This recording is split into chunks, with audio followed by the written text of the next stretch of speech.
रामटेकमधून एक धक्कादायक प्रकार समोर आला आहे। सार्वजनिक वापरासाठी असलेल्या रामारेश्वर वाडातील सुलभ शौचालयात चक्क महिला शौचालयाच्या आत फ्रीज ठेवण्यात आल्याचा प्रकार समोर आला आहे।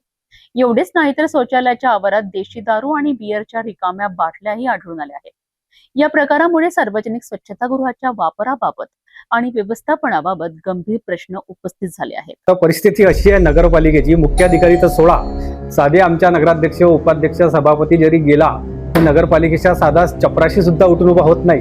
त्या महिला शौचालयामध्ये जायचं होतं तर सोबत एखादी महिला पदाधिकारी किंवा महिला सहकारी घेऊन गेलं असतं तर बरं झालं असतं। रामटेक नगर परिषदेच्या रामारेश्वर वार्डातील सुलभ शौचालय हा प्रकार समोर आला आहे।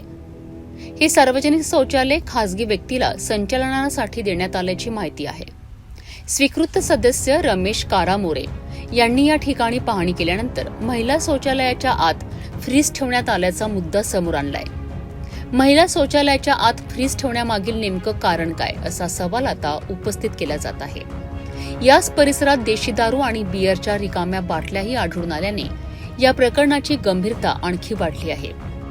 सार्वजनिक वापरासाठी असलेल्या शौचालयाच्या आवारात दारूच्या बाटल्या आल्या कशा याचीही चौकशी करण्याची मागणी होत आहे। मागच्या काही दिवसापासून मला काही लोक तक्रारी करत होते की आम्ही नगरपालिकेला सांगितलं मात्र कोणी लक्ष देत नाही। तिथे पुरुष शौचालय आणि महिला शौचालय असे दोन कंपार्टमेंट आहे आणि महिला शौचालयाचा वापर थोडा कमी आहे त्या तुलनेमध्ये पुरुषांच्या ह्याच्यात। तर त्यामध्ये एका महिला शौचालयाच्या एक जे स्टोर रूम आहे त्या स्टोर रूम मध्ये एक फ्रीज ठेवलाय। त्या फ्रीजमध्ये पाण्याच्या बॉटल्स असतात तिथे आणि तिथे डिस्पोजल असतात आणि तिथे वाईन शॉपमधून दारू आणायची आणि तिथे प्यायची असा धंदा मागच्या अनेक दिवसांपासून सुरू असल्याच्या तक्रारी काही लोकांनी माझ्याकडे केल्या होत्या। तेव्हा मी जेव्हा तिथं गेलो तर ती जी कॅबिन जिथं होती ते बंद होती, ती मी उघडायला लावली। जेव्हा उघडली तेव्हा त्यामध्ये एक फ्रीज होता। फ्रीजमध्ये मोठ्या प्रमाणात बिस्लरीच्या पाण्याच्या बॉटल्स थंड्या होत होत्या, दारूच्या खाली बॉटल्स पडल्या होत्या आणि आम्हाला अशी माहिती भेटली की वाईन शॉपमधून आजी तिथे दारू प्यायची, मग त्याचे पैसे त्या शौचालय चालवणाऱ्यांनी घ्यायचे आणि सोबतच जेव्हा ड्राय डे असते म्हणजे ज्या दिवशी दारूची दुकानं बंद असतात तेव्हा इनलिगल दारू तिथे विकायची। सुलभ शौचालयासारख्या सार्वजनिक ठिकाणी तेही नगरपालिकेच्या मालकीचा आणि त्याच्यातही महिला शौचालयाच्या कंपार्टमेंटमध्ये दारू विकणं हा देशातला पहिला प्रकार असेल आणि रामटेक नगरपालिका ही देशातली पहिली नगरपालिका ठरली असेल की ज्याच्यामध्ये हा प्रकार चालते। यांच्यावर कारवाई झाली पाहिजे, पण आम्हाला कारवाईची अपेक्षा नाही आहे कारण की मुख्याधिकारी जे आहेत आमच्या रामटेकच्या नगरपालिकेच्या त्यांच्यावर कोणाचाच वचक नाही आहे। म्हणजे नगराध्यक्षांना तर ते ओळखतात की नाही ओळखत, त्यांना विचारतात की नाही विचारत। म्हणजे आता परिस्थिती अशी आहे नगरपालिकेची मुख्याधिकारी तर सोडा, साधे आमच्या नगराध्यक्ष उपाध्यक्ष सभापती जरी गेला तर नगरपालिकेच्या साधा चपराशी सुद्धा उठून उभा होत नाही। या प्रकरणावरून स्वीकृत सदस्य रमेश कारामोरे आणि नगराध्यक्ष बिकेंद्र महाजन यांच्यात आरोप प्रत्यारोप होत असल्याचे समोर आले आहे। या संपूर्ण प्रकाराची नगराध्यक्ष बिकेंद्र महाजन यांची दखल घेतली असून प्रकरणाची चौकशी करून दोषींवर योग्य ती कारवाई केली जाईल असे आश्वासन दिले आहेत। माननीय भेदे साहेब यांच्या गॅरेज समोर जे सुलभ शौचालय आहे ते आपण खाजगी व्यक्तीला नगर परिषद मार्फत चालवण्याकरता दिलेलं आहे। आजच्या व्हिडिओच्या मार्फत ते जे प्रकरण लक्षात आलंय, या प्रकरणामध्ये त्या शौचालयामध्ये दारू विक्रीचं काम झालेलं असं दिसतंय त्या व्हिडिओमध्ये।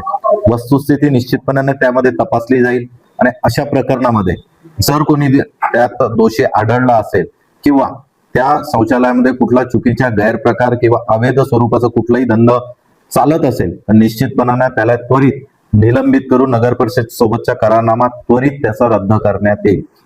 जर त्या महिला शौचालयामध्ये जायचं होतं तर सोबत एखादी महिला पदाधिकारी किंवा महिला सहकारी घेऊन गेलं असतं तर बरं झालं असतं।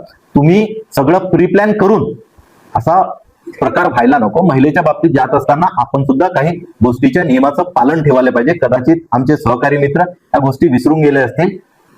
आता काही गोष्टी त्यांच्या हातातून सुटलेल्या आहेत असं मला समजलेलं आलेलं आहे, पण कदाचित राहून राहून त्याला त्या गोष्टीची आठवण येत असेल। पण जर असा प्रकार घडत असेल तर योग्य नाहीये, निश्चितपणाने कारवाई केली जाईल, पण शहानिशा झाल्याच्या नंतर कारवाई केली जाईल आणि जर त्याच्यात दोषी कोणी आढळत असेल त्याच्यावर निलंबनाची कारवाई, त्याचा करारनामा रद्द करून स्वतः नगर परिषद ते सार्वजनिक शौचालय चालतं। महिला शौचालयात फ्रीज का ठेवण्यात आला, शौचालयाच्या आवारात दारूच्या बाटल्या कशा आल्यात, या ठिकाणी नेमके काय सुरू होते आणि या प्रकाराला जबाबदार कोण, या सर्व प्रश्नांची उत्तरे आता चौकशीतून समोर येणे अपेक्षित आहे। सार्वजनिक सुविधाच्या ठिकाणी घडलेल्या या प्रकारामुळे रामटेकमधील नागरिकांमध्ये चर्चा सुरू झाली आहे।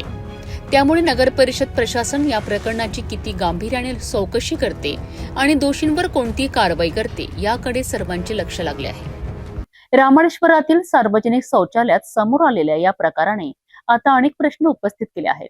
महिला शौचालयातील फ्रीज आणि परिसरातील दारूच्या बाटल्यांमागचे सत्य चौकशीतून समोर येणार का याकडे नागरिकांचे लक्ष लागले आहे।